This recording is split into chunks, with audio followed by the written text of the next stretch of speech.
the first tip in making the perfect smoky patty jollof rice is your cookware.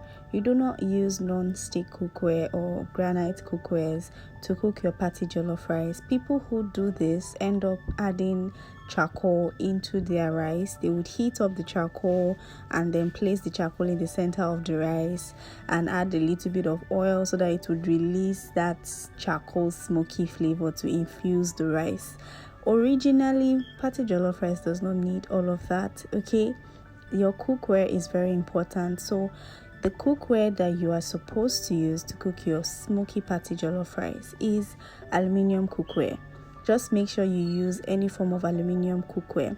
However, I have noticed that even with the aluminium cookware, there are some brands that aren't so good. I use the Towa brand. There's also this Picasso brand.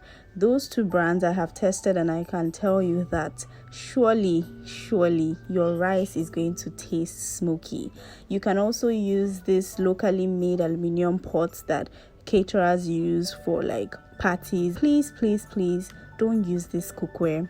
This is a stainless steel cookware. This is only going to burn your rice and your rice will be soggy. So the first thing we are going to do is to parboil our rice. Okay, another thing I would like to point out is personally I like to use short grain rice for my jollof rice and long grain for my fried rice.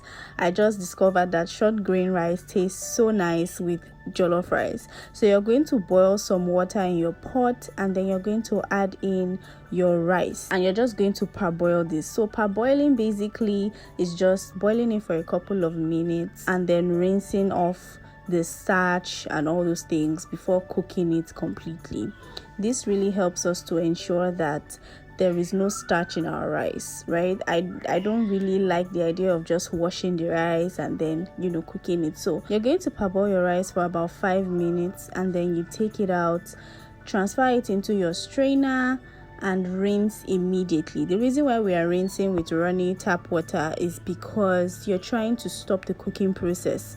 If you just strain it and leave it that way, the rice can still be cooking with the residual heat. So you're going to use normal room temperature tap water and you're just going to rinse off the starch and also to reduce or remove completely the heat in the rice. Okay, then you're going to set this aside and allow it to strain completely. So next we are going to boil our stock. I discovered that beef stock tastes much nicer with jollof rice than chicken stock, but whatever you have is fine. So boil your stock, add in your parboiled rice and allow it to cook completely. I know this is the part where you don't really see everywhere. This is how I make my jollof rice. So once your rice is cooked, then we are now going to start building our jollof rice base. Just stay with me, okay?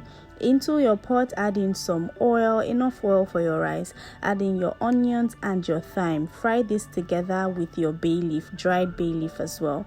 Allow that to fry and release its flavors. Then add in your tomato paste. Allow that to fry as well.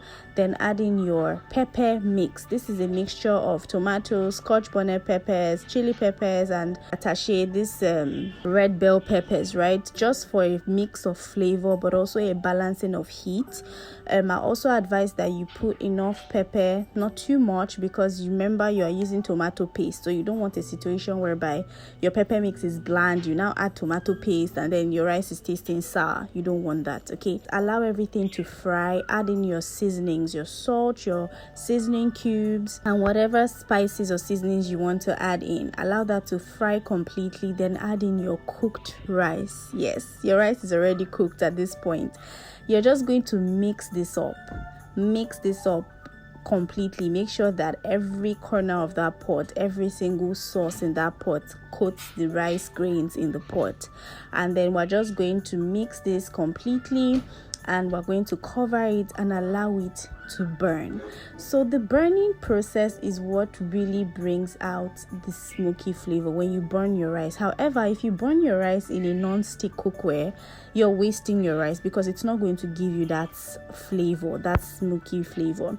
That's why it's advised to use an aluminium cookware. Only that can give you that patty jollof smoky flavor. You're going to cover this. Make sure you lock in every single space on the pot and just burn. Increase your heat to high, the highest. Cover it and let it burn for about 5 to 10 minutes. You can open it occasionally and stir, and then cover it again and allow it to burn. At this point, you want to be stirring with your wooden spatula and not a regular spoon, so that you don't mistakenly scrape the burnt part, right? And your jollof rice is ready. This is a fail-proof method that I use to avoid having to put too much water in my rice by mistake, and having soggy rice and all those things. This makes sure that your rice is perfectly cooked. You can see the color, check. The taste is so amazing, and the flavor, my goodness. You guys need to try this method, and I hope you enjoyed this video. Don't forget to share with your loved ones, leave a like and a comment, and I'll see you in my next video. Have a beautiful Christmas.